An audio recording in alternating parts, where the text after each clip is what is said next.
Hi friends, hope you are well. Kant academy study with RV में आपનું स्वागत है। मित्रों, कांत एकेडमी में આપણે શિક્ષણને લગતા વિવિધ પ્રકારના વિડીયો બનાવીએ છીએ, જેમાં ખાસ કરીને સ્પોકન ઇંગ્લિશ, સ્પર્ધાત્મક પરીક્ષાને લગતું અન્ય મટીરિયલને લગતા વિવિધ વિડીયો બનાવવામાં આવે છે। જો આપ અમારા ચેનલમાં નવા હોય તો ચેનલને સબસ્ક્રાઇબ કરી દેજો, જેથી કરીને આપને અમારા દ્વારા મૂકવામાં આવનાર વિવિધ વિડીયોની નોટિફિકેશન મળતી રહે। मित्रों, आज आपणे जे विडियो जोवा जई रह्या छे ए धोरण 12 नो जे एकम कसोटी लेवामां आवे छे अने ए एकम कसोटी जेमांथी लेवामां आवे छे एक क्वेश्चन बैंक होय छे अने क्वेश्चन बैंकनी अंदरथी क्वेश्चन पेपर काढवानुं होय छे। तो सरकारश्री द्वारा ऑगस्ट महीनानी अंदर जे इंग्लिशनुं क्वेश्चन बैंक आपवामां आवी छे, तो अहींया जे क्वेश्चन बैंक छे एना आंसर मैं नोंधी अने आपने समजावવાનો प्रयत्न करेल छे। तो अपनी पास नोट पेन खास रखो अने दरेक वस्तु ने आप नोट डाउन करता जजो, आपने समझ पण पड़शे। अने खास करीने जे आ विडियो तमे अवारनवार जोशो तो मार्च महीना में जो बोर्डनी परीक्षा लेवाय छे एमां पण आपने खास उपयोगी थई पड़शे। चालू शुरू करिए आजनो video. Gujarat secondary and higher secondary education board Gandhinagar द्वारा जे आ क्वेश्चन बैंक छे आपवामां आवे छे। कुल 25 मार्क्सનું જે હોય છે કે પેપર કાઢવાનું હોય છે આ ક્વેશ્ચન બેંકમાંથી।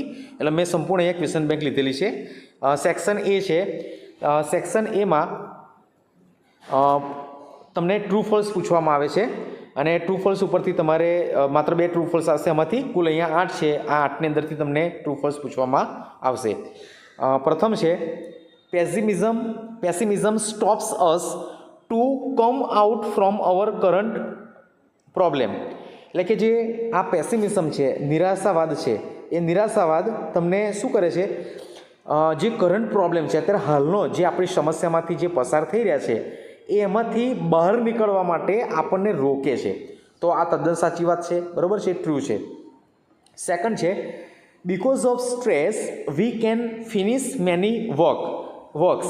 એટલે કે સ્ટ્રેસના કારણે આપણે ઘણા બધા કામ પૂરા કરી શકીએ છીએ। મિત્રો, તમને ખ્યાલ છે જ્યારે આપણને સ્ટ્રેસ હોય, તણાવ હોય, ત્યારે આપણે કામ પૂરા કરી શકતા નથી, એટલે આ વાક્ય ખોટું છે। ત્યાર પછી છે self hypnosis can be use to relieve mental stress. મિત્રો, તમે જે યુનિટ 3 ભણ્યા છો ને એની અંદર અલગ અલગ જે એક્સરસાઇઝ છે સ્ટ્રેસ ફ્રી થવાની, એમની એક એક્સરસાઇઝ છે સેલ્ફ હિપ્નોસિસ। તો આપણે સેલ્ફ હિપ્નોસિસનો ઉપયોગથી શું કરી શકીએ છીએ, એ આપણો જે મેન્ટલ સ્ટ્રેસ છે એની આપણને રિલીવ કરે છે, એમાંથી આપણને રાહત આપે છે, એટલે વાક્ય ટ્રુ છે। ત્યાર પછી છે the mind helps to make unemotional choices. તો જે આપણું માઇન્ડ છે એ ઘણીવાર અનઇમોશનલ એ જે ચોઇસ છે એ પસંદ કરવાની અંદર આપણને મદદ કરે છે, તો આ પણ વાક્ય ટ્રુ છે, સાચું છે। ત્યાર પછી છે exam nose affect our mind and emotion. તો જે એક્ઝામ નોઝ છે, એક્ઝામ નોઝ ખાસ કરીને તમને ખ્યાલ હશે કે માનો કે તમે ખૂબ જ સરસ તૈયાર કરી છે પરીક્ષા માટેની, પરંતુ જેવા તમે એક્ઝામની અંદર એક્ઝામ હોલમાં તમે એન્ટર થાવ છો અને ત્યાં તમે જે અત્યાર સુધીનું વાંચેલું છે એ બધું વાંચેલું એકદમ જ તમે ભૂલી જાઓ છો। તો ખાસ કરીને મોટાભાગના વિદ્યાર્થીઓની અંદર આ જોવા મળે છે અને એટલા માટે એને એક્ઝામ નોઝ કહે છે। તો એ જે તમને અસર કરે છે, ક્યાં કરે છે, એ માઇન્ડ અને ઇમોશન ત્યાં અસર કરે છે, તો વાત સાચી છે, આ ટ્રુ છે। ત્યાર પછી છે nothing seems easy and positive when life becomes too comfortable. અહીંયા ટુ કમ્ફર્ટેબલ નહીં આવે, જો હેક્ટિક હોત બરાબર તો વાક્ય સાચું હોત, પરંતુ એ કમ્ફર્ટેબલ છે એટલે વાક્ય ખોટું છે। જોઈએ એનું ટ્રાન્સલેશન શું થાય છે। Nothing seems easy and positive એટલે કે કશું વસ્તુ સરળ અને પોઝિટિવ હકારાત્મક લાગતું નથી, ક્યારે, when life becomes too comfortable. તો જ્યારે લાઈફ બહુ જ કમ્ફર્ટેબલ એટલે આરામદાયક થાય ત્યારે આપણને કશું જ સરળ કે પોઝિટિવ લાગતું નથી। તો મિત્રો, એવું તો હોય નહીં, લાઈફ જ્યારે કમ્ફર્ટેબલ હોય ત્યારે આપણને જે જીવન છે કમ્ફર્ટેબલ થાય ત્યારે બહુ જ સરળ લાગે છે અને પોઝિટિવ લાગે છે, એટલે વાક્ય ખોટું છે। ત્યાર પછી છે the mind is the counter part to the emotion. તો જે આ માઇન્ડ છે એ ઇમોશનનો એક કાઉન્ટર પાર્ટ છે, એનો એક ભાગ છે, તો પણ એ ટ્રુ છે। ત્યાર પછી છે anticipating success can open a source of pessimism. અહીંયા પેસિમિઝમ ના આવે, જો ઓપ્ટિમિઝમ હોત તો સાચું હોત વાક્ય, પરંતુ જે એન્ટિસિપેટિંગ સક્સેસ છે આ પણ એક એક્સરસાઇઝ છે। એ શું કરે છે, તો આપણામાં પેસિમિઝમ નો જે સોર્સ છે ઓપન નથી કરતું, પરંતુ ઓપ્ટિમિઝમનો ઓપન કરે છે, એટલે આ થશે ફોલ્સ। ત્યાર પછી છે find out and write the nearest meaning, એટલે આપણે નજીકનો મિનિંગ લખવાનો છે. અહીંયા હું માત્ર જે પ્રશ્ન છે તે અને એનો જવાબ છે એ જ તમને કહું છું. એનો અર્થ તમારે શું કરવાનું છે, બીજા જે અર્થ આની અંદર આપેલા છે તમને નથી આવડતા એ તમારે પોતે તમને ગ્લોસરી લખાવેલી હશે, શબ્દાર્થ લખાવેલા હશે, એ તમારે અંદરથી જોઈને યાદ રાખવાના છે. પહેલું છે ઓર્ડર. ઓર્ડર એટલે કે જે આપણને સુગંધ આવે છે, સુવાસ આવે છે તે. તો એનો જે સિનોનિમ છે, સિનોનિમ એટલે કે સમાનાર્થી શબ્દ, તો એ છે ફ્રેગ્રન્સ. ત્યાર પછી છે હમિંગ. હમિંગ એટલે કે જે ગણગણવાનો અવાજ છે તે, તો એનો સાચો જ અર્થ થશે બઝિંગ. ત્યાર પછી છે યાન. યાન એટલે કે જે ઊન હોય છે તે કાપડમાં ખાસ કરીને વપરાય છે, તો અહીંયા વૂલ થશે, એનો અર્થ પણ ઊનને સંબંધિત છે. ત્યાર પછી છે સ્ટ્રેટેજી. તો સ્ટ્રેટેજી એ આપણે ખાસ કરીને બનાવીએ છીએ, તો એનો અર્થ થાય છે પ્લાનિંગ. કોન્કર એટલે કે જીત, એનો અર્થ થશે ઓવરકમ. ત્યાર પછી છે એપ્રિસિએટ એટલે કે વખાણવું, તો પ્રેઝ એટલે પણ વખાણવું થશે. મિસહેપ એટલે કે જે દુર્ઘટના થાય છે એને મિસહેપ કહે છે, તો અહીંયા એક્સિડન્ટ, અકસ્માત જે છે એ એનો સિનોનિમ થશે. એક્સ્ટસી એટલે કે જે ખૂબ જ આપણને હેપીનેસ હોય છે, અતિ આનંદ હોય છે તે, એને અહીંયા હેપીનેસ થશે. ત્યાર પછી છે રિગ્રેટ એટલે કે દુઃખ, તો અહીંયા જે 4 શબ્દો આપ્યા છે એમાંથી જે ગિલ્ટ છે એ એને ખાસ મેચ થાય છે. ત્યાર પછી છે 10મું છે કન્વર્સ. કન્વર્સ એટલે કે આપણે જે બે વ્યક્તિ જે વાત કરે છે તે, એટલે થશે ટોક. તો અહીંયા કુલ 10 અર્થ તમારે યાદ રાખવાના છે. ત્યાર પછી છે select the most appropriate response. અહીંયા જે એકદમ એપ્રોપ્રિએટ રિસ્પોન્સ છે આપણે પસંદ કરવાનું છે. કેટલાક આપણને અહીંયા ટાસ્ક આપ્યું છે, બ્રેકેટમાં જે આપ્યું છે એ પ્રમાણે આપણે ઇન્સ્ટ્રક્શન યુઝ કરીને સાચો જવાબ પસંદ કરવાનો છે. પ્રથમ પ્રશ્ન છે Raghu says will you come with me to the market, એટલે કે શું તું મારી સાથે માર્કેટમાં, બજારમાં આવીશ. હવે જે સૂરજ છે એ સૂરજ જવાબ કેવો આપશે, નો, ના કરીને કેવો જવાબ આપશે, એ જવાબ એક્સપ્રેસિંગ ઓલ્ટરનેટિવ ચોઇસ. તો એના જવાબમાં એક ઓલ્ટરનેટિવ ચોઇસ હશે, તો એવો જે જવાબ છે એ છે C, I will either tech rest or watch TV. એટલે કે ભાઈ હું તારી જોડે આવીશ નહીં, પરંતુ હું શું કરીશ, કાં તો હું ટીવી જોઈશ અથવા તો હું રેસ્ટ કરીશ. બરાબર છે, એટલે એનો સાચો જવાબ આ થશે. ત્યાર પછી છે બીજું Swati says how is your mothers health, એટલે કે ભાઈ તારા મમ્મીની હેલ્થ, તબિયત કેવી છે. તો જે અનુ છે એ અનુ જે આન્સર આપે છે એ કમ્પેરિંગ કરે એવો આન્સર છે, એટલે કે એના મમ્મીની જે હેલ્થ છે એની કમ્પેરિઝન કોઈની સાથે અહીંયા થશે, એ આપણે આન્સર છે D. C is weaker than any other member in the family, એટલે કે ફેમિલીમાં અન્ય સભ્ય છે એના કરતાં તેની વીક છે, બરાબર, એટલે કે નબળી લાગી રહી છે, તો અહીંયા કમ્પેરિઝન થાય છે, એટલે આન્સર આવશે ડી. ત્યાર પછી છે ત્રીજું Harit says how kindly the doctor treats the patient, એટલે કે જે ડૉક્ટર છે એ કેટલા આ પેલા પેશન્ટ છે, દર્દી છે, એ લોકોને કેટલું છે કાઇન્ડલી, દયાળુતાથી અથવા તો એકદમ શાંત રીતે એને ટ્રીટ કરી રહ્યા છે, એની કહી શકાય કે ટ્રીટમેન્ટ કરી રહ્યા છે. તો ઉમંગ જે એનો જવાબ આપે એ સપોઝિશન એટલે કે ધારણા પ્રમાણે હશે. તો he treats them as if he were their master, એ એમને એ રીતે ટ્રીટ કરે છે જાણે કે તે એમનો માસ્ટર એટલે કે માલિક હોય. હવે જુઓ અહીંયા આ ખાસ આવે છે ને પરીક્ષામાં તમારે 1 થી 2 માર્ક્સનું પૂછાશે ને પૂછાશે જ, એઝ ઇફ હી વર, બરાબર છે. એઝ ઇફ આવે અને એઝ ઇફની જોડે વર ખાસ આવશે, આ તમારે યાદ રાખવાનું છે. એ ખાસ કરીને સપોઝિશનમાં વપરાય છે, જાણે કે તે હોય આ રીતે. તો હી ટ્રીટ્સ ધેમ, એ તેમને એ રીતે ટ્રીટ કરે છે જાણે કે, એઝ ઇફ જાણે કે, હી વર ધેર માસ્ટર જાણે કે એ તેમના માલિક હોય. એ તમારે યાદ રાખવાનું છે. ઇફ, એઝ ઇફ અને વર આ ખાસ વાક્યરચનામાં આવશે અને એ સપોઝિશન બને છે, એ તમારે ખાસ યાદ રાખવાનું છે. ત્યાર પછી છે fourth Seema says what do you believe about her performance, તો તેણીના પરફોર્મન્સ વિશે તમારું શું માનવું છે. તો અહીંયા જે નહીંના જવાબ આપે છે એ ઇન્ડિકેટિંગ કોન્ટ્રાસ્ટ એટલે કે કંઈક વિરોધાભાસ હોય એ પ્રકારનો એ જવાબ આપશે, અને જવાબ આપણો થાય છે D. Despite of her first speech, એટલે કે તેણીએ એકદમ સ્પીચ પોતાની આપી, એકદમ ફર્સ્ટ સ્પીચ આપી, સી કેન ડુ વેલ છે, તેમ છતાં પણ તેણે એ સ્પીચ ઘણી બધી સારી થઈ. તો જો અહીંયા એક વિરોધાભાસ છે. કેવો વિરોધાભાસ છે, તો તમે જ્યારે સ્પીચ બહુ ફર્સ્ટમાં આપો છો તો તમે સારું પરફોર્મ કરી શકતા નથી, આ જનરલી ટ્રેન્ડ છે. પરંતુ અહીંયા સ્પીચ પણ એણે ફર્સ્ટ આપી અને એણે સી કેન ડુ વેલ અને એણે સારું પણ કર્યું, એટલે અહીંયા કોન્ટ્રાસ્ટ આવશે. ત્યાર પછી છે Neeraj says why did you not buy those books yesterday, એટલે કે તમે જે પેલી પુસ્તકો હતા એ ગઈકાલે તમે કેમ ના ખરીદ્યા. તો અહીંયા આપણને જે મનાલી જવાબ આપે છે expressing condition in the past, એટલે કે શરત દર્શાવશે ભૂતકાળની અંદર જે શરત આવે તે. તો એનો આન્સર થશે ઇફ યુ હેડ રિમાઇન્ડેડ મી, જો તમે મને યાદ કરાવ્યું હોત. ઇફ છે શરત દર્શક વાક્ય છે. આઈ કુડ હેવ બોટ ધેમ, તો મેં એમને ખરીદી હોત. શરત શું છે? જો તમે મને યાદ કરાવ્યું હોત તો મેં પુસ્તકો ખરીદ્યા હોત. તો આ ભૂતકાળની શરત છે એટલે આન્સર આવશે બી. ત્યાર પછી છે 6 patient says why should I do to keep my teeth solid, એટલે કે જે પેશન્ટ છે પૂછે છે કે મારા જે દાંત છે એ દાંતને સોલિડ એટલે કે મજબૂત એકદમ બનાવવા હોય રાખવા હોય તો મારે શું કરવું જોઈએ. શું છે બરાબર, શું કરવું જોઈએ. તો અહીંયા ગિવિંગ સજેશન, તો એનો જે જવાબ પેલા ડેન્ટિસ્ટ આપે છે દાંતના ડૉક્ટર એ જે આપે એ સજેશન પ્રમાણે હશે. અને સજેશનમાં હંમેશા આપણે ખાસ કરીને જે સૂડ છે ઓટ ટુ છે બધું આવે. તો અહીંયા થશે you should brush your teeth before you go to bed, એટલે કે તમે સુવા જાઓ એના પહેલાં તમારે દાંતને બ્રશ કરવાનું છે. ત્યાર પછી છે 7 Mayank says why didn't you come by the earlier train, તો તમે જે વહેલી ટ્રેન આવી પહેલાં એમાં તમે શા માટે ન આવ્યા.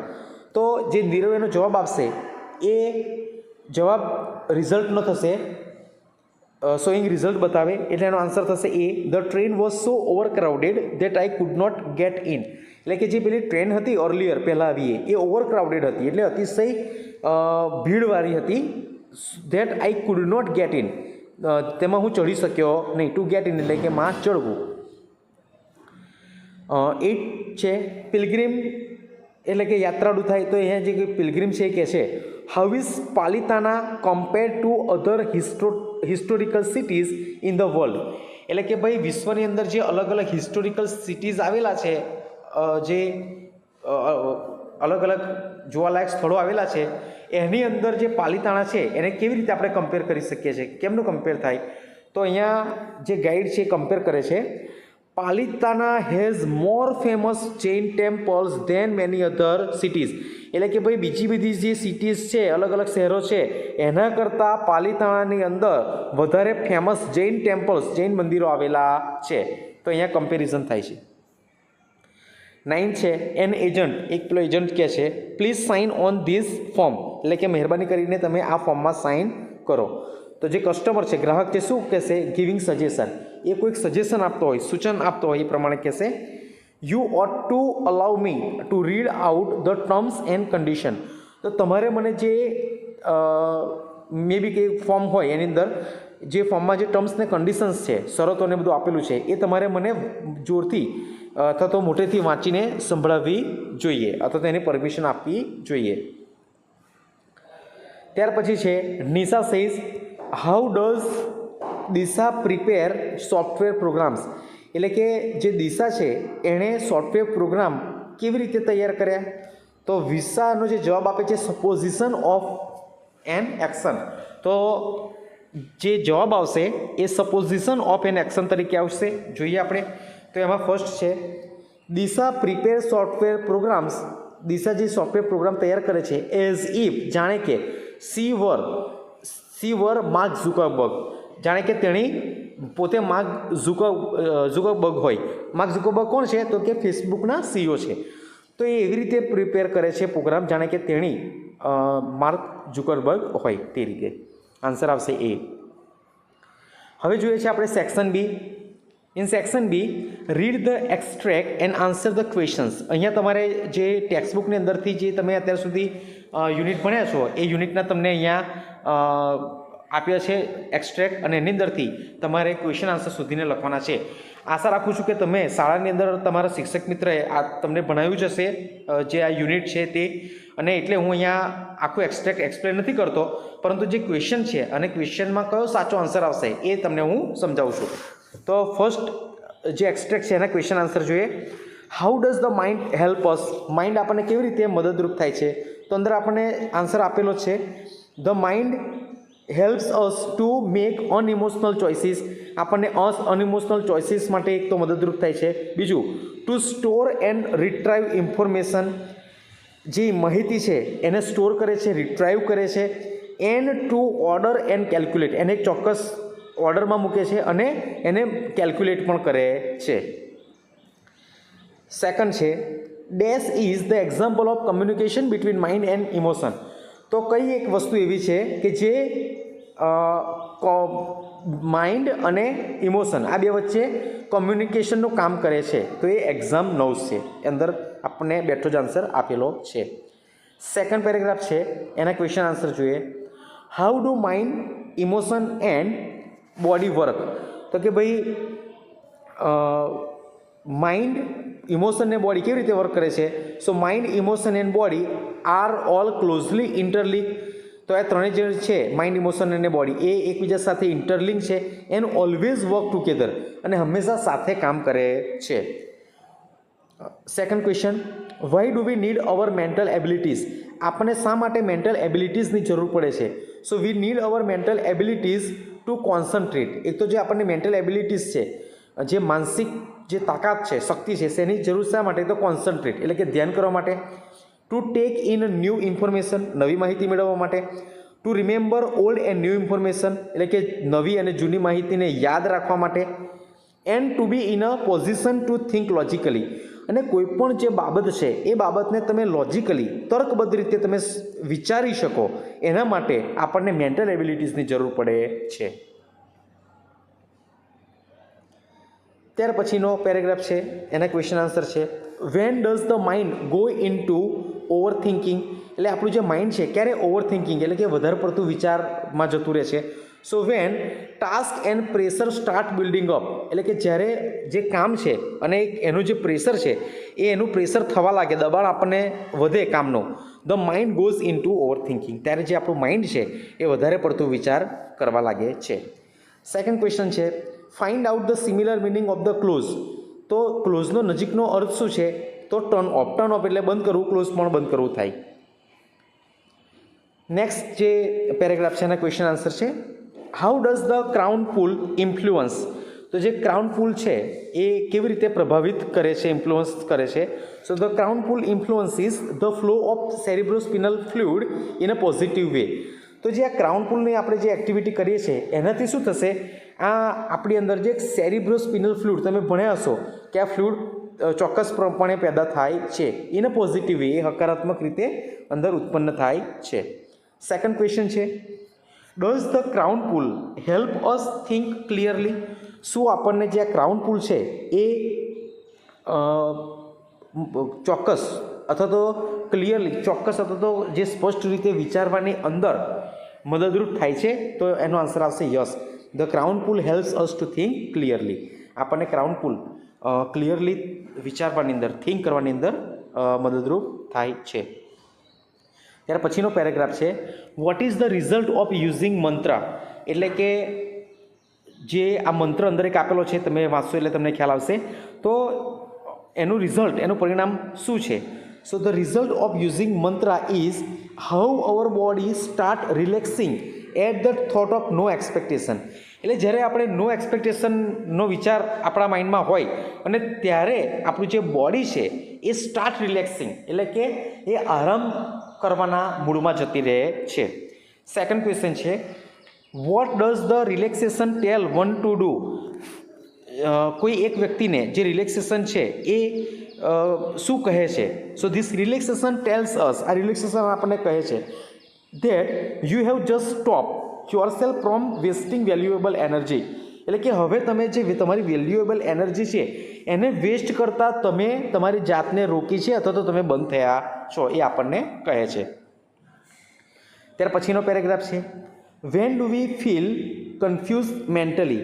તો આપણે મેન્ટલી, માનસિક રીતે ક્યારે કન્ફ્યુઝ થઈએ છીએ, ક્યારે મૂંઝવાઈએ છીએ?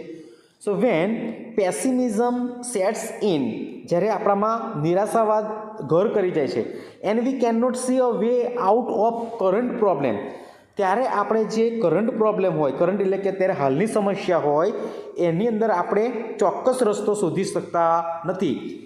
વી ફીલ કન્ફ્યુઝ મેન્ટલી, અને ત્યારે આપણે માનસિક રીતે કન્ફ્યુઝ થઈ જઈએ છીએ. સેકન્ડ ક્વેશ્ચન છે, which thing shows us the way out of our current problems.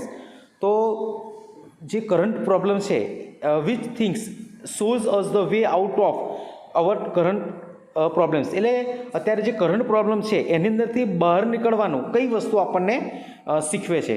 તો source of optimism with the technique of anticipating success, એટલે કે જે ઓપ્ટિમિઝમ આશાવાદનો જે સ્ત્રોત છે, જે છે એ એન્ટિસિપેટિંગ સક્સેસ નામની જે પ્રવૃત્તિ છે એ ટેકનિકની મદદથી આપણને વર્તમાન જે પ્રશ્ન છે એની અંદરથી બહાર નીકળવાનો રસ્તો બતાવે છે.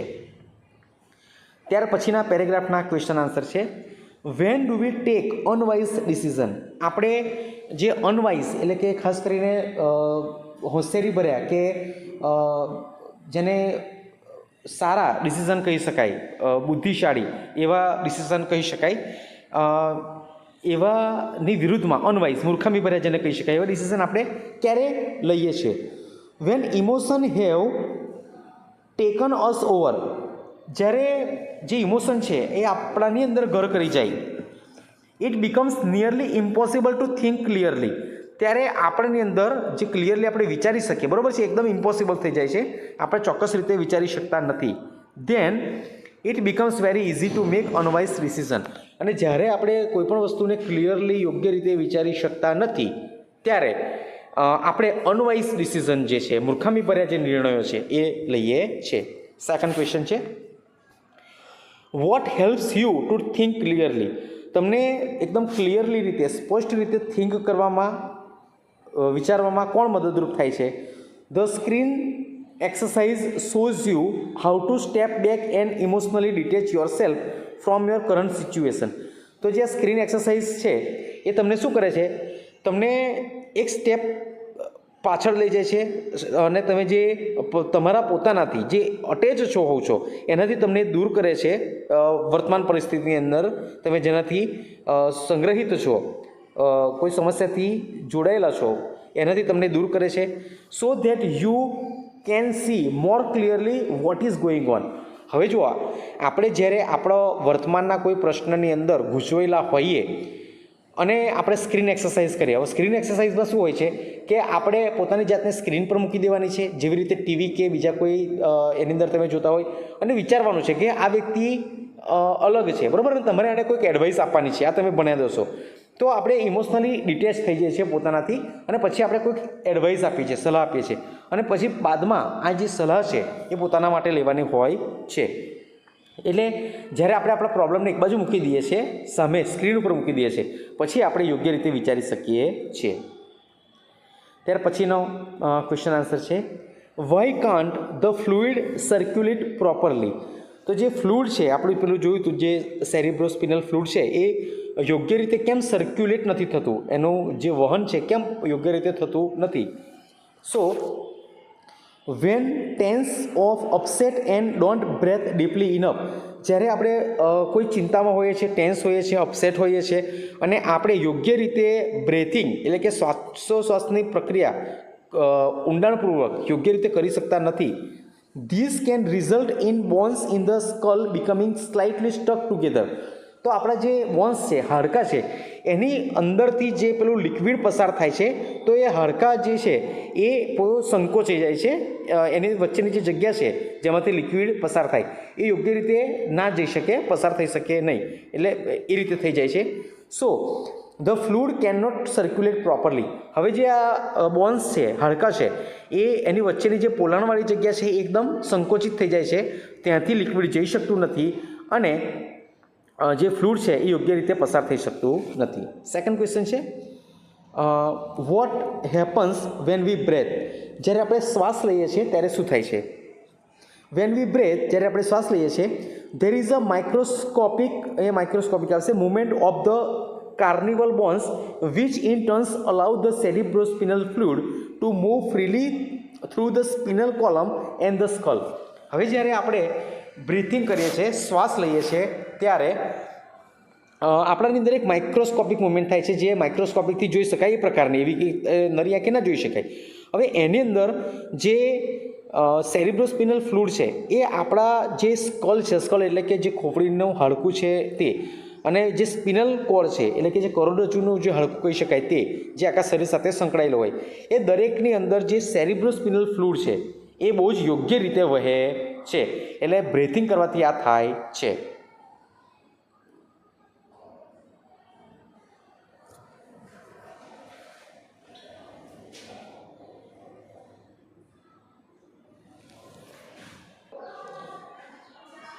સેક્શન સી છે, read the extract and answer the questions. એટલે નીચે જે એક એક્સ્ટ્રેક્ટ તમને આપ્યો છે, અહીંયા અનસીન પેરેગ્રાફ છે, એ આપણે જોઈએ. There was once a king, એટલે કે એકવાર એક રાજા હતો.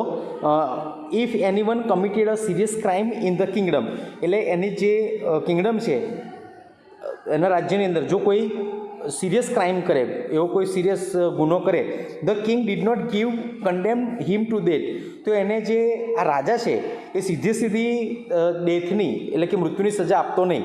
ઇન્સ્ટેડ, તેના બદલામાં the criminal would be taken to a large arena, તો જે આ ક્રિમિનલ છે જેણે ગુનો કર્યો છે એને એક લાર્જ એરેનામાં લઈ જવામાં આવતો. હવે આ એરેના શું છે, તો તમે ખાસ કરીને જે ક્રિકેટનું સ્ટેડિયમ જોયું હશે કે જેમાં આજુબાજુ વચ્ચે એક મેદાન હોય અને આજુબાજુ ચેર્સને એવું બેઠા હોય, તો આવા પ્રદેશની અંદર એને લઈ જવામાં આવતો. All the people would come to see the show, અને મોટા ભાગના લોકો, બરાબર છે, આ શો જોવા આવતા. ઇન ધ એરેના, આ પ્રદેશમાં જે મેં તમને હમણાં કીધું એ, there were the two doors, ત્યાં બે બારણા હતા. બિહાઇન્ડ વન ડોર, એક બારણાની પાછળ, there was a fierce and hungry tiger, તો ત્યાં એક વિકરાળ અને ભૂખ્યો જે વાઘ છે એ વાઘમાં રાખવામાં આવતો એક બારણાની પાછળ. બિહાઇન્ડ ધ અધર, અને બીજા બારણા પાછળ, there was a beautiful young girl, એક સુંદર છોકરીને રાખવામાં આવતી. The man would not know which door was which, પરંતુ પેલા માણસને ખબર હતી નહીં કે કયા બારણા પાછળ કોણ છે. He would have to choose one of the two doors, અને તેણે શું કરવાનું હતું કે આ બે બારણાની અંદરથી કોઈ પણ એક બારણું એણે પસંદ કરવાનું હતું. ઇફ હી ચૂઝીસ વેલ, જો એ સારું બારણું પસંદ કરે, હી હેડ ટુ મેરી ધ ગર્લ, બરાબર છે, કારણ કે બીજા જે બારણું હતું એની પાછળ એક છોકરી હતી, બરાબર, એટલે જો એ પસંદ કરે બારણું તો એને પેલી જે સુંદર છોકરી છે એની સાથે લગ્ન કરવામાં આવતા. ઇફ હી ચૂઝીસ બેડલી, હવે જો એ ખરાબ રીતે પસંદ કરે, મીન્સ કે પેલું ટાઈગરવાળું, સો the tiger would eat him, તો પેલો જે વાઘ છે એને ખાઈ જતો. તો આ પેરેગ્રાફ છે. હવે આપણે ક્વેશ્ચન આન્સર જોઈએ. Which punishment was not given for serious crime in the kingdom, એટલે કે ભાઈ આ જે કિંગડમ છે એની અંદર કઈ પનિશમેન્ટ છે એ આપવામાં આવતી નહીં સિરિયસ ક્રાઇમ થાય એના બદલામાં. So the punishment to death, એટલે કે મૃત્યુની સજા, was not given for serious crime in the kingdom, એટલે કે જે કિંગડમ છે, રાજ્ય છે, એની અંદર સિરિયસ ક્રાઇમ કર્યો હોય તો સીધી જે ડેથની પનિશમેન્ટ આપવામાં આવતી નહીં.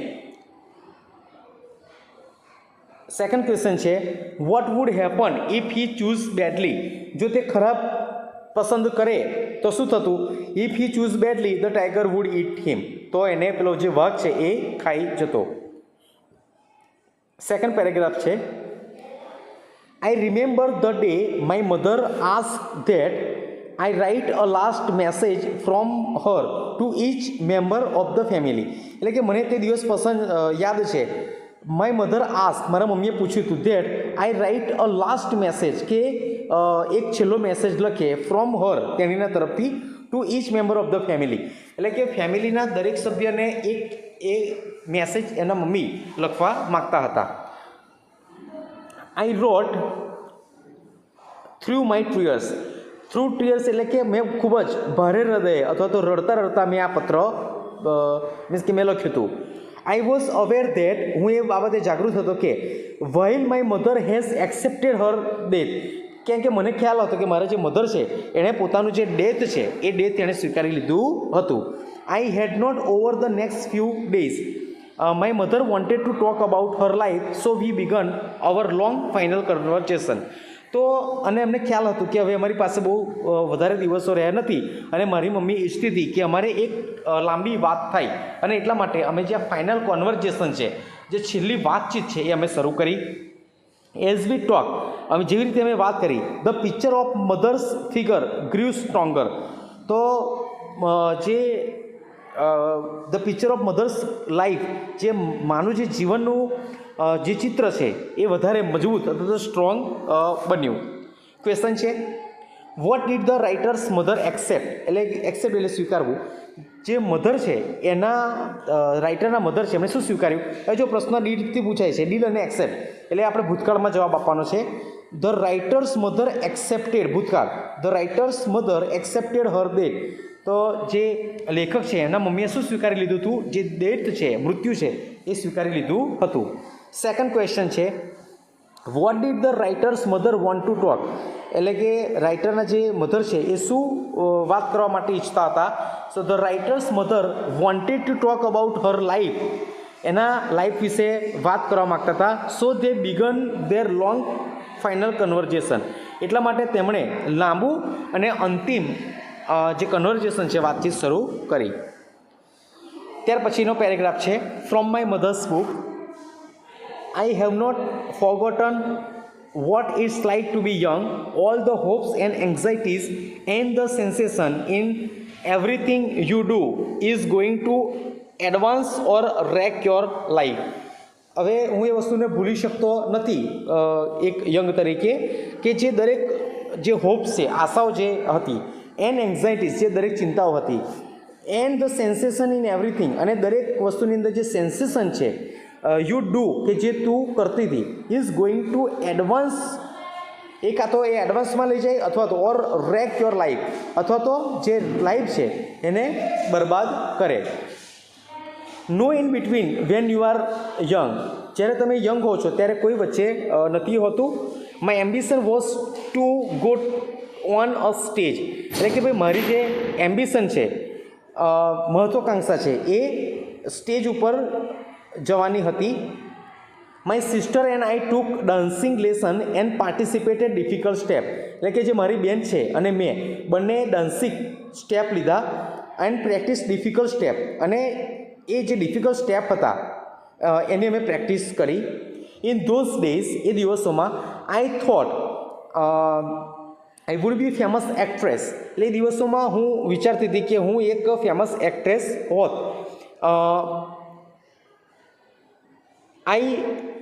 It was all a dream of course, પરંતુ એ દરેક માત્ર એક સ્વપ્ન સમાન હતું. અહીંયા પ્રશ્ન છે, what did her mother's sister and she take, તો તેણીના જે મધર છે અને તેણીએ શું લીધું? પ્રશ્ન ડીડથી પૂછાયો છે, વોટ ડીડ, એટલે આપણે ભૂતકાળમાં જવાબ આપવાનો છે.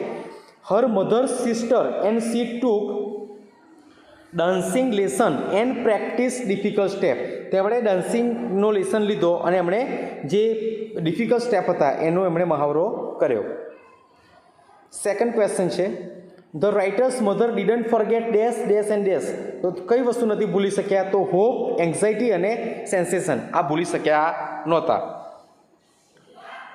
ત્યાર પછીનો પેરેગ્રાફ છે, આઈ વોઝ નર્વસ એન્ડ એજિટેટેડ, એટલે કે હું નર્વસ અને એજિટેટેડ, એટલે કે આંદોલન જે કરવાની વૃત્તિવાળું છે એ પ્રકારનું હતું. About being wrong and how people would react to me, અને બિંગ રોંગ એટલે કે ખોટા થઈ અને લોકો મારી વિશે શું વિચારશે, એટલે કેવું રિએક્ટ કરશે, આ બાબતથી લઈને હું એકદમ નર્વસ અને એજિટેટ હતો. My school and work started to સફર, એટલે કે મારું જે સ્કૂલ છે તે અને એનું જે કામ છે એ એમણે સહન કરવું પડતું હતું. એટલે કહી શકાય કે એ સ્કૂલ પણ કદાચ ના જઈ શકતા હોય અને જે કામ છે એ પણ થઈ શકતું ના હોય. બિકોઝ ઓફ માય ઇન્ફેરિટી કોમ્પ્લેક્સ, એટલે કે મારી જે ઇન્ફેરિટી કોમ્પ્લેક્સ છે. હવે ઇન્ફેરિટી કોમ્પ્લેક્સ એટલે શું? કે જ્યારે તમે બીજા કરતાં પોતાને નીચા ગણો છો કોઈ પણ બાબતમાં, એ પૈસાની બાબત હોય છે, આવડતની બાબતમાં હોય, કપડાની પહેરવેશની બાબતમાં હોય, જ્યારે તમે લાગો છો કે બીજાના કરતાં હું ક્યાંક નીચો છું, પોતાનું મહત્ત્વ તમે ઓછું આંકો છો, ત્યારે એને ઇન્ફેરિટી કોમ્પ્લેક્સ કહે છે. I could not go out, તો જ્યારે મારે ઇન્ફેરિટી કોમ્પ્લેક્સ મારામાં હોય ત્યારે હું બહાર જઈ શકતો નહોતો. I was afraid of even going for shopping, અને હું એટલો ભયભીત હતો કે હું શોપિંગ કરવા માટે પણ બહાર નહોતો જઈ શકતો. I could not speak to people or make decision. હું લોકો સાથે વાત પણ ના કરી શકું અને ડિસિઝન પણ લઈ શકતો નહોતો. આઈ હીડ માય સેલ્ફ અવે and felt like a real loser. અને હું મારી જાતને સંતાડી દેતો, હીડ માય સેલ્ફ અવે and felt like a real loser, અને જાણે કે એક રિયલ લૂઝર હોય એ પ્રમાણે હું પોતાને અનુભવતો. કેવું પોતાને અનુભવતો? જાણે કે રિયલ લૂઝર હોય એ પ્રમાણે. ક્વેશ્ચન જોઈએ. Why did the writer's school and work start suffering? કેવી રીતે જે રાઇટર છે એમનું સ્કૂલ અને જે કામ હતું એણે સહન કરવું પડ્યું. So the writer was nervous and agitated about being wrong and how people would react to him, so his school and work started to suffer. એ કોઈ પણ કામ જે છે એના વિશે પોતાને ખોટા માનતા હતા અને લોકો પોતાના વિશે શું વિચારશે, બરાબર છે, આવું એ વિચારતા હતા અને પોતાની જાતે જ એ નર્વસ થાય, એજિટેટ થાય અને એના લીધે એમનું જે સ્કૂલ છે અને વર્ક છે એને સહન કરવું પડતું હતું. What did the writer feel? રાઇટરે શું અનુભવ્યું? ડીડ અને ફીલ છે, આપણે ભૂતકાળમાં જવાબ આપવાનો છે. The writer felt like a real loser. જાણે કે રિયલ લૂઝર હોય એવું એમણે અનુભવ્યું.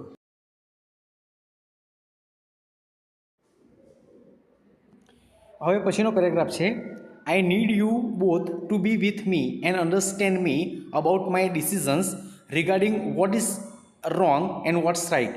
એટલે કે અહીંયા એવું કહે છે કે આઈ નીડ યુ બોથ, મારે તમારા બંનેની જરૂર છે. કેમ? ટુ અન્ડરસ્ટેન્ડ મી, મને સમજવા માટે, અબાઉટ માય ડિસિઝન, મારા જે નિર્ણયો છે એના માટે, regarding what is wrong and right, એટલે કે હું જે ડિસિઝન લઉં છું, જે નિર્ણય લઉં છું એ સાચા છે કે ખોટા એ જાણવા માટે, એ સમજવા માટે મારે તમારા બંનેની જરૂર છે. I wish to try out my ways to deal with the situation around me. અને હું એવી આશા રાખું છું કે to try my ways to deal with the situation around me, મારી આજુબાજુ જે મને પ્રશ્નો નડે છે એને હું કેવી રીતે ડીલ કરું છું, કેવી રીતે એનો સામનો કરું છું, બરાબર છે, એ હું ખાસ કરીને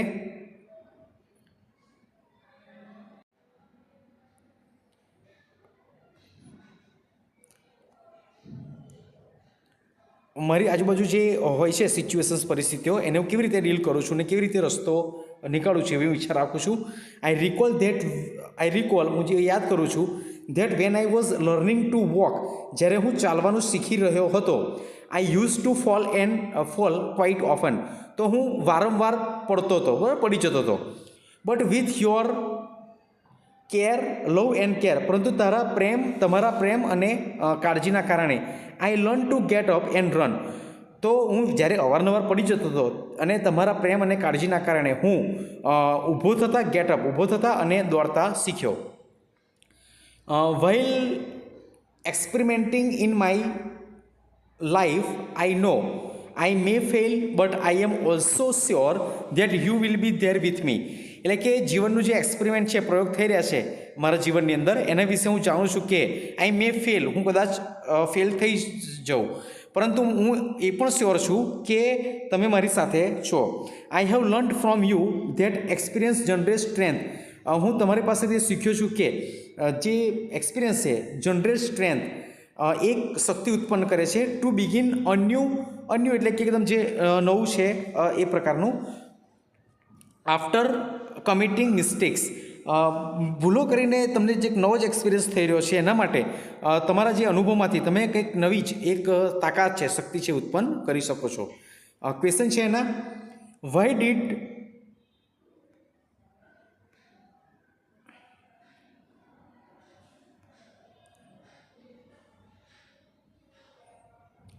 ક્વેશ્ચન છે why did the writer want his parents to be with him.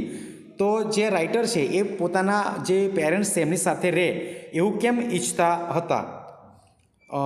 તો પ્રશ્ન ભૂતકાળમાં પૂછ્યો છે, આપણે ભૂતકાળમાં જવાબ આપીશું. The writer needed his parents, એમની જરૂર હતી. ટુ બી વિથ હિમ, એમને એટલા માટે પોતાની સાથે જરૂર હતી to be with him and understand him about his decision regarding what is wrong and right, પોતે જે નિર્ણયો લે છે એ સાચા છે કે ખોટા એ સમજવા માટે પોતાની સાથે પોતાના પેરેન્ટ્સની એમને જરૂર હતી. સેકન્ડ ક્વેશ્ચન છે, how did the writer learn to gate and run, તો એ કેવી રીતે ઊભા થવા એને તો અહીંયા ગેટઅપ આવશે, ક્વેશ્ચનમાં થોડીક આ લોકોએ ભૂલ કરી છે. એન્ડ રન, દોડવા માટે કેવી રીતે શીખ્યા? તો with his parents love and care, પોતાના મા બાપની જે પ્રેમ છે અને એમના કાળજીથી he learn to get up and run, તો એ ઊભું થવા અને દોડવા માટે એ દોડવાનું શીખ્યા. હવે છે એક ન્યૂઝ ક્લિપ આપવી છે અને એની ઉપરથી આપણે ક્વેશ્ચન આન્સર આપવાના છે. તો એનું ટાઇટલ છે ડિસેબિલિટી નો challenge rubber girl Anvi Vijay ઝંઝારુકિયા sets example. તો કોઈ એક ગર્લ છે એને રબર ગર્લ કહેવામાં આવે છે, મે બી ડિસેબલ છે, ડિસેબિલિટી એટલે કે અપંગતા કંઈક ધરાવે છે, અને એવી વ્યક્તિ કંઈક સમાજની અંદર એક નવું પોતાનું એક એક્ઝામ્પલ એણે ઊભું કર્યું છે, ઉદાહરણ પૂરું પાડ્યું છે. એક્સપ્રેસ ન્યૂઝ સર્વિસની અંદરનો એક આ આર્ટિકલ છે. જોઈએ આર્ટિકલ શું કહે છે. અમદાવાદની અંદરનું આર્ટિકલ છે. Anvi Vijay Jhanjharukiya is a 13 years old from Surat. તો જે અન્વી નામની જે આ છોકરી છે એ 13 વર્ષની છે અને સુરતની છે. Due to a congenital heart defect she has 75 intellectual disability. તો તેણીના જે હાર્ટનું કન્જેનિટલ એટલે કે જે જન્મજાત હોય છે એ બાય બોર્ન જે હોય એને એક હૃદયની આ રીતે કંઈક ડિફેક્ટ છે, કંઈક ખામી છે, અને તેના કારણે તેણીને 75% જે ઇન્ટેલેક્ચ્યુઅલ ડિસેબિલિટી કહી શકાય, અપંગતા કહી શકાય, એ ધરાવે છે. She suffers from other problems too. તેણીને બીજા કેટલાક અન્ય પ્રશ્નો પણ છે. ઓન મંડે એટલે કે સોમવારના દિવસે Anvi became a proud recipient of the prime minister's national children's award. અને જે સોમવારનો એક દિવસ હતો એના દિવસે જે એનવી છે એ એનવી પ્રાઇમ મિનિસ્ટરના હાથે જે prime minister national children award છે આ એવોર્ડ એને મળ્યો, અને તેના માટે તેણે પ્રાઉડ એટલે કે ફીલ ગર્વાન્વિત થઈ, પ્રાઉડ થઈ. It was presented virtually by Narendra Modi in the presence of the Surat collector. તો સુરતના જે કલેક્ટર છે એમની હાજરીની અંદર નરેન્દ્ર મોદીએ વર્ચ્યુઅલી આની જાહેરાત કરી અથવા તો એને પ્રેઝન્ટ કર્યું, એ રજૂ કર્યું. ડિસ્પાઇટ હેવિંગ અંડરગોન એટલે કે સહન કરવું, and open heart surgery her inabilities Anvi has excel in yogasana. તો તેણીને ઉપર એની જે હાર્ટની છે એ સર્જરી થઈ હોવા છતાં, એની ઇનેબિલિટીઝ એની અપંગતા હોવા છતાં પણ જે એનવી છે એ યોગાસનની અંદર એણે ખૂબ જ સારું કંઈક કામ કર્યું છે. Her exploits has earn her nickname rubber girl of Surat. હવે એણે કંઈક એટલું બહુ જબરજસ્ત કંઈક કામ કરેલું છે અને એના માટે એને રબર ગર્લ ઓફ સુરત કહેવામાં આવે છે. એટલે તેણે બહુ જબરજસ્ત જે કહી શકાય કે યોગાસન કરતી હશે, ને એટલા માટે એને જે એના માટેનો જે એવોર્ડ છે અથવા તો જે નિકનેમ લોકો દ્વારા આપવામાં આવ્યું છે રબર ગર્લ ઓફ સુરત કહેવામાં આવે છે. After taking to yoga 3 years ago, એટલે 3 વર્ષ પહેલાં એણે જે આ યોગા પસંદ કર્યું. She has won gold medals in a state and national level championship. તેણી સ્ટેટ લેવલ અને નેશનલ લેવલ રાજ્ય કક્ષાએ એક ગોલ્ડ મેડલ જીતી હતી.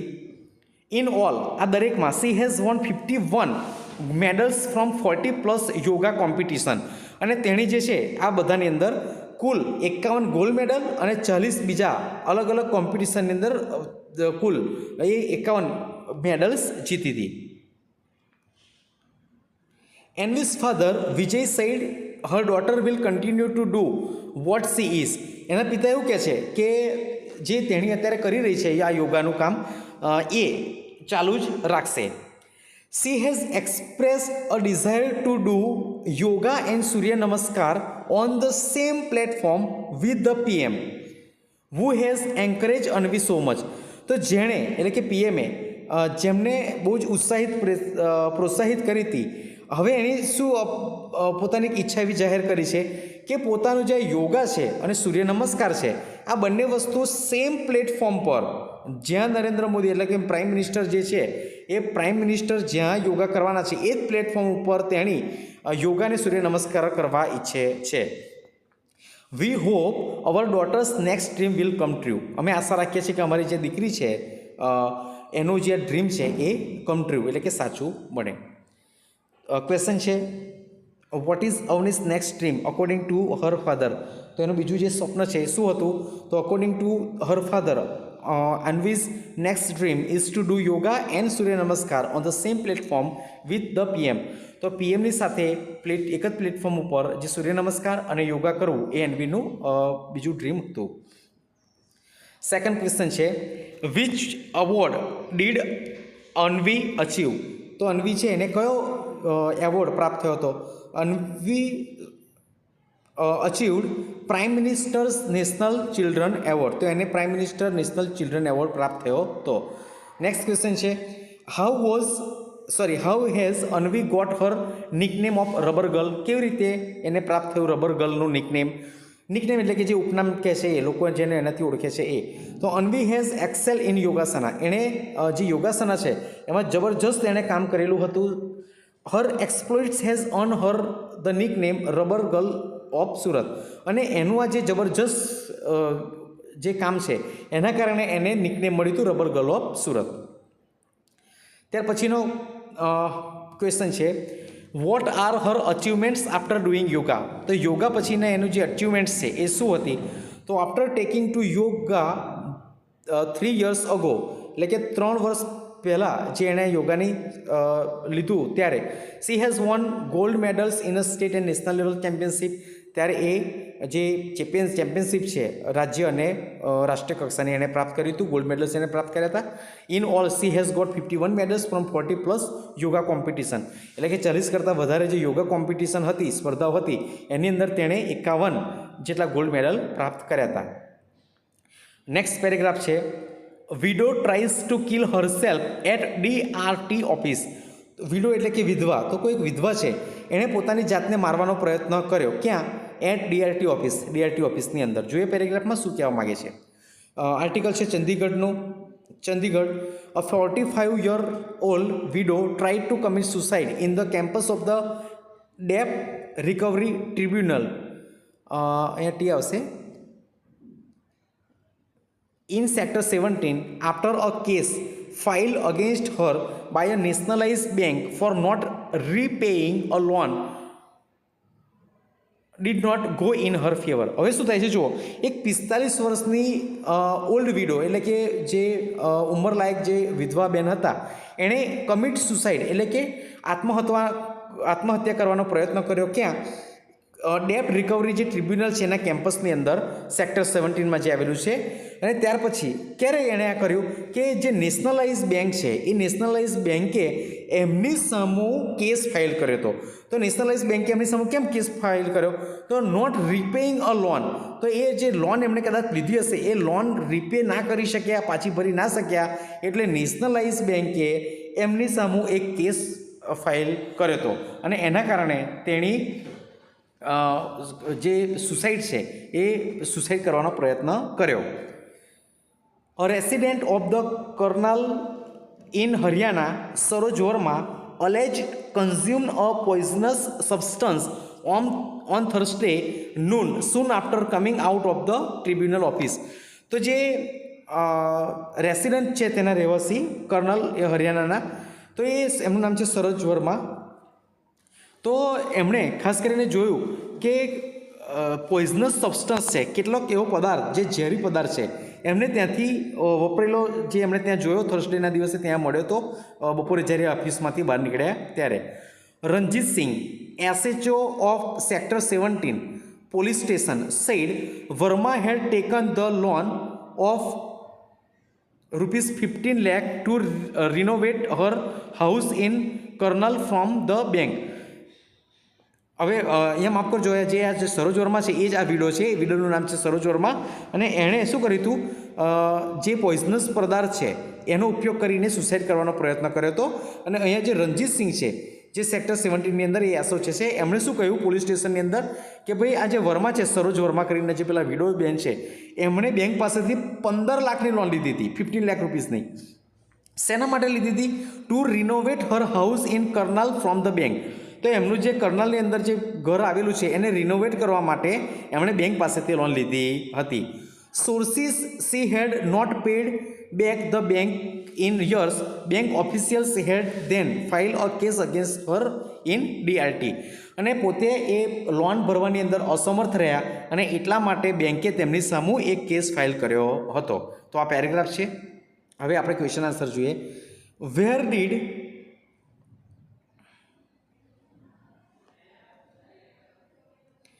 Did the widow try to commit suicide? તો તેણે ક્યાં, જે વિડો છે પેલા વિધવા છે એમણે ક્યાં સુસાઇડ કરવાનું નક્કી કર્યું? અ 45 years old widow tried to commit suicide in the campus of the DRT. અહીંયા ટી છે.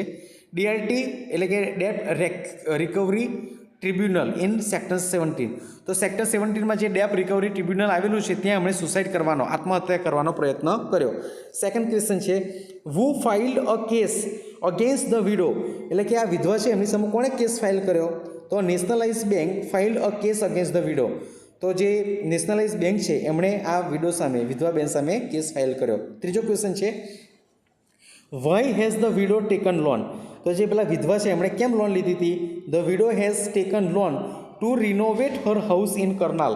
તો કરનાલની અંદર પોતાનું જે ઘર આવેલું છે એ ઘરને રિનોવેટ કરવા માટે, સારસમનું કામ કરવા માટે એમણે લોન લીધી હતી. ત્યાર પછીનો ક્વેશ્ચન છે, why had the bank official file a case against Saroj Verma? બેંકે સરોજ વર્મા જે પેલા વિડો છે એમની સામે કેમ એમણે જે કેસ ફાઇલ કર્યો?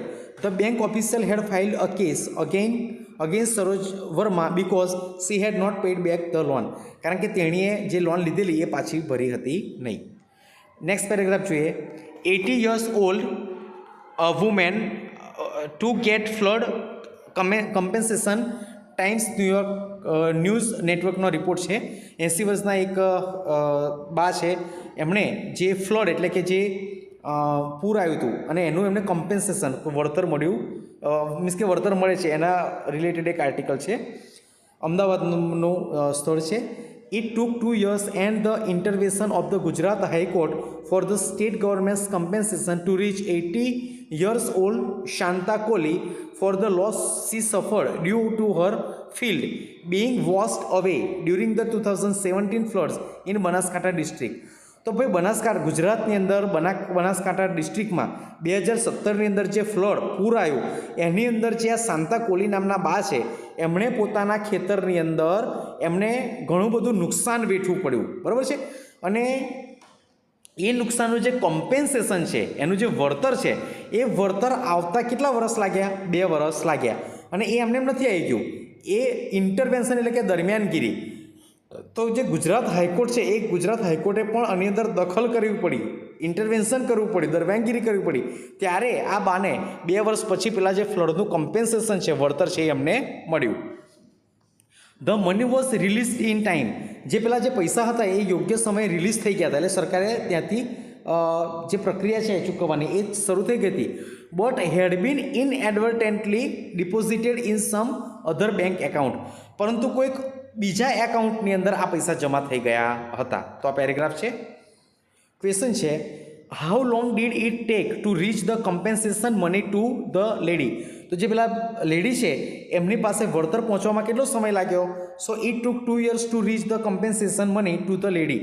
તો જે પેલા જે લેડી છે એમની સાથે કમ્પેન્સેશન મની પૈસા પહોંચવામાં 2 વર્ષ જેટલો સમય લાગ્યો. Who intervene to reach the money to the lady?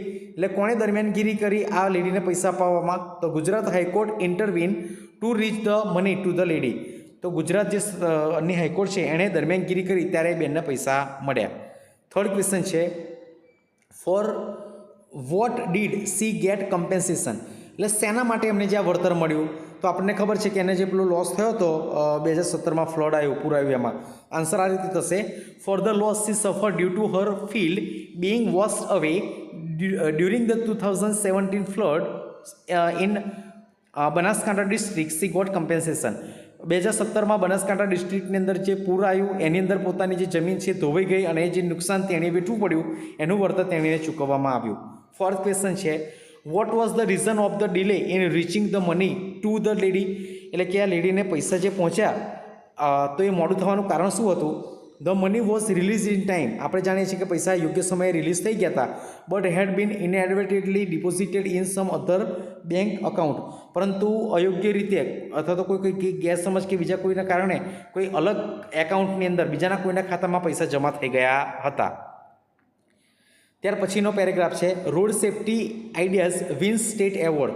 તો અહીંયા એક આર્ટિકલ છે રોડ સેફ્ટી આઈડિયાઝ વિશે, અને એ વિન્સ સ્ટેટ એવોર્ડ, કદાચ એ આઈડિયાઝના કારણે એમને રાજ્ય કક્ષાનો જે એવોર્ડ છે એ પણ મળેલ છે, એવું કંઈક આર્ટિકલ છે. આપણે જોઈએ અમદાવાદ.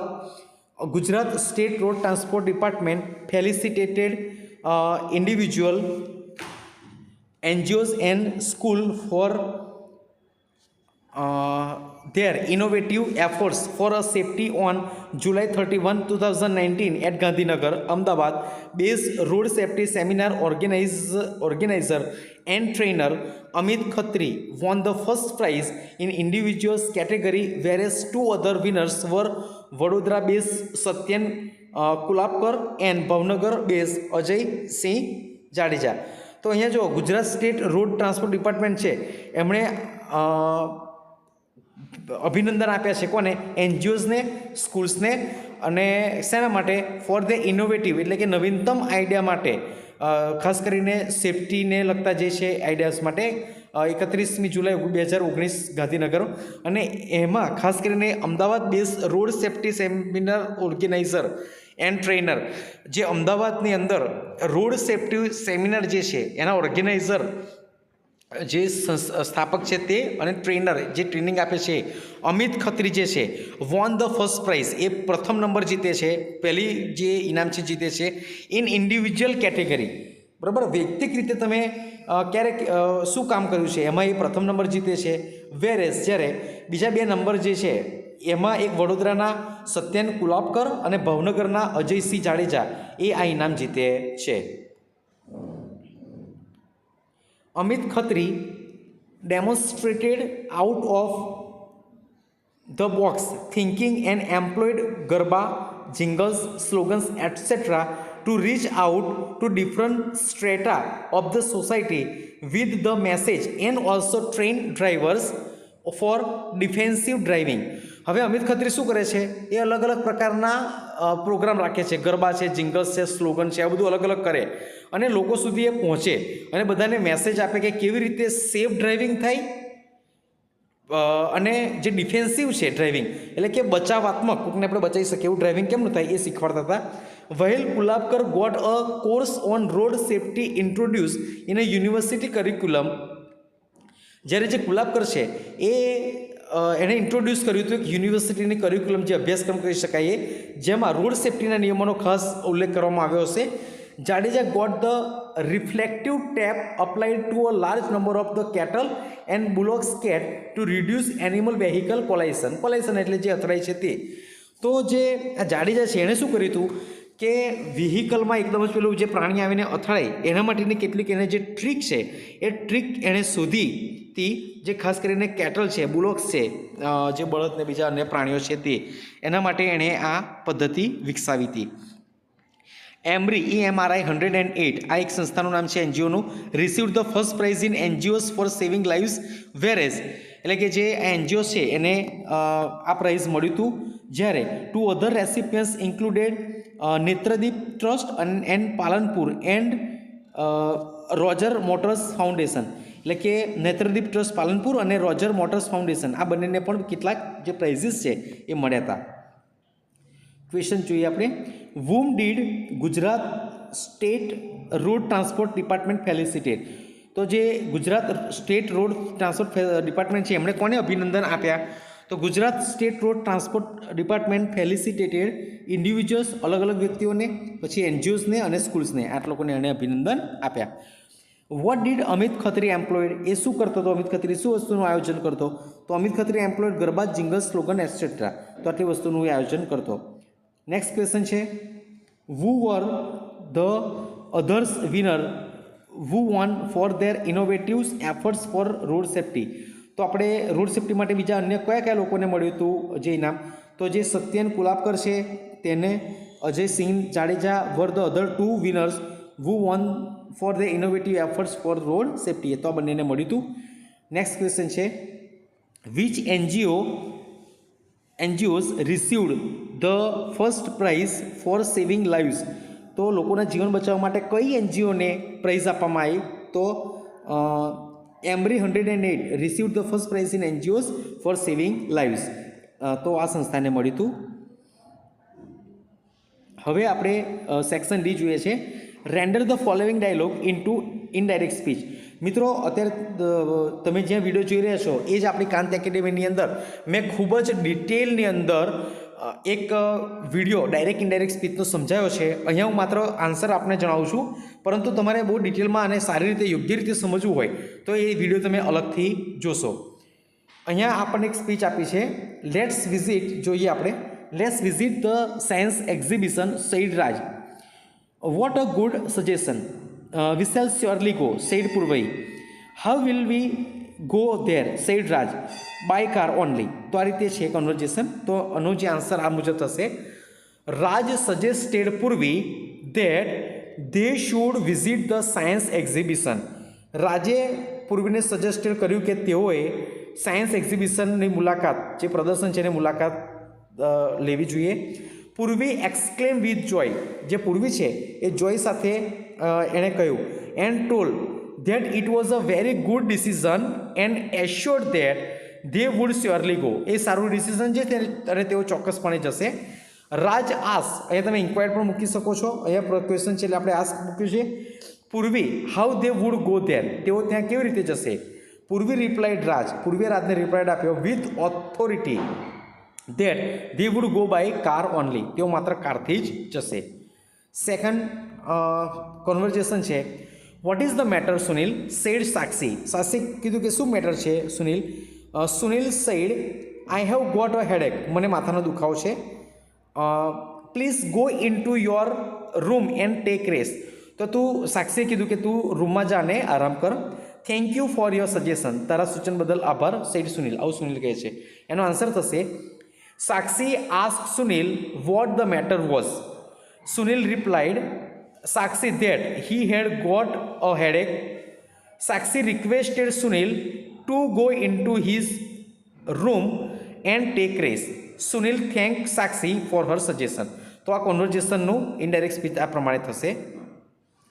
થર્ડ કોન્વર્જેશન છે what will you teach us sir, said Priya. પ્રિયાએ કીધું કે સાહેબ તમે અમને શું શીખવશો? Today I will teach you indirect speech, said the teacher. શિક્ષકે કીધું હું આજે તમને ઇનડાયરેક્ટ સ્પીચ શીખવીશ. What an easy topic it is. આ કેટલો સરળ ટોપિક છે, આવું પ્રિયાએ કહ્યું. Be ready for practice, said the teacher. શિક્ષકે કહ્યું કે તમે પ્રેક્ટિસ માટે તૈયાર રહેજો. આનો આન્સર આ મુજબ થશે. Priya ask the teacher with respect what he would teach them. The teacher replied that he would teach them indirect speech. Priya exclaimed with joy and told that it was a very easy topic. The teacher commanded them to be ready for practice. એનો answer થશે. ત્યાર પછી છે what a wonderful movie it is, said Jalpa. જલ્પાએ કહ્યું કેટલું અદ્ભુત movie છે. Are you talking about forensic. શું તું ફોરેન્સિક વિશે વાત કરું છું, said Nisha. Yes I have seen it 3 times. હા મેં 3 વાર જોયું છે. Please come with me also. તું મારી પાસે પણ આવ. એનો આન્સર થશે Jalpa exclaim with praise and told that it was a very wonderful movie. તો જે જલ્પા છે એને ખૂબ જ વખાણ સાથે કહ્યું કે મૂવી બહુ જ અદ્ભુત છે. Nisha ask Jalpa if she was talking about forensic. Jalpa replied in affirmation and told that she had seen in it 3 times. Nisha requested Jalpa to come with her also. તો એનો આન્સર થશે. ફિફ્થ કન્વર્જેશન છે Darshana look at those bangles in the shop. Darshana કહે છે કે તું પેલા bangles સામે જો. Reema says I bought it online. મેં એને ઓનલાઈન ખરીદ્યા છે. Darshana says how much did you pay for it. તેના માટે કેટલા ચૂકવ્યા? Reema says only 1000 rupees. 1000 રૂપિયા મેં ચૂકવ્યા છે. તો દર્શના હવે એનો આન્સર થશે Darshana suggested Reema to look at those bangles in the shop. Reema told Darshana that she had bought it online. Darshana asked Rima how much she had paid for it. Rima replied Darshana that she had paid only 1000 rupees. તો આ indirect speech છે, કુલ 5 છે, એની અંદરથી તમને પૂછાઈ હશે. હવે મિત્રો અહીંયા તમને જે સેક્શન ઈ છે એ સેક્શન એમાં ક્વેશ્ચન નંબર 18માં એક તમને સ્પીચ પૂછવામાં આવે છે. Prepare a speech in about 100 words to be delivered by you in your school on the occasion of international yoga day. એટલે કે ઇન્ટરનેશનલ યોગા ડે છે એના વિશે તમારે એક સ્પીચ તમારે તૈયાર કરવાની છે. તો અહીંયા એક સ્પીચ તમને આપી છે, અહીંયા મેં દરેક આન્સર લખ્યા છે. તો સ્પીચ તમે પોતાની જાતે નોટબુકમાં લખી અને પોતે એનો અભ્યાસ કરજો. સેકન્ડ ક્વેશ્ચન છે એ પણ સ્પીચ જ છે. Prepare a speech in about 100 words on benefits of positive attitude. તો પોઝિટિવ એટીટ્યૂડ છે એના વિશે તમારે 100 શબ્દોમાં સ્પીચ તૈયાર કરવાની છે. તો એ પણ તમે અહીંયાથી સ્પીચ તમે લખી શકો છો.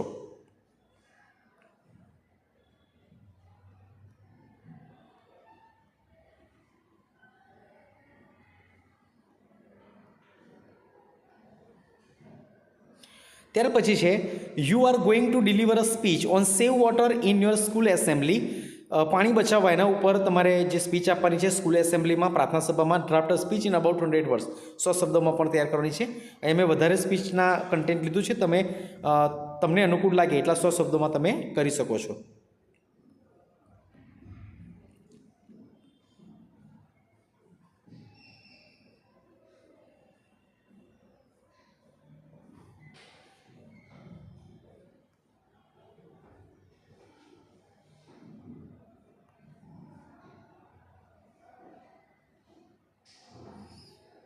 ત્યાર પછી છે prepare a speech in about 100 words to be delivered by you in your school on occasion of the environment day. વિશ્વ પર્યાવરણ જે દિવસ છે એના દિવસે તમારે જે સ્પીચ આપવાની છે એ પણ અહીંયા આપને આપેલી છે.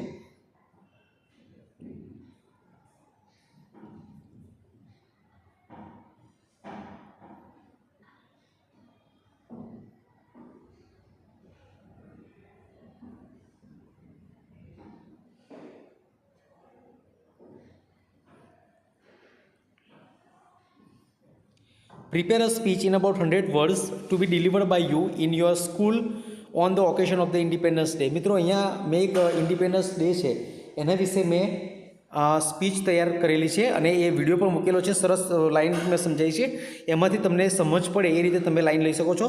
અહીંયા પણ કન્ટેન્ટ આપેલું છે, એ પણ તમે લઈ શકો. તો આશા રાખું છું તમે એ વિડીયો જોજો ને સ્પીચ ત્યાંથી તમે તૈયાર કરી શકો છો.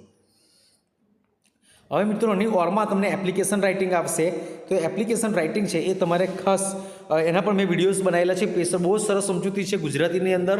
એનું ફોર્મેટ કેવું હોય, કઈ રીતે લખાય, કોનું એડ્રેસ ક્યાં આવે, સબ્જેક્ટમાં શું આવે, એનું જે શરૂઆત છે અને કેટલી વસ્તુ આવશે, ક્યાં આવશે, શું આવશે, એ દરેક વસ્તુ બહુ સરસ રીતે એપ્લિકેશન સમજાયેલી છે. તો એપ્લિકેશનનો વિડીયો પણ તમે જોઈ લેજો.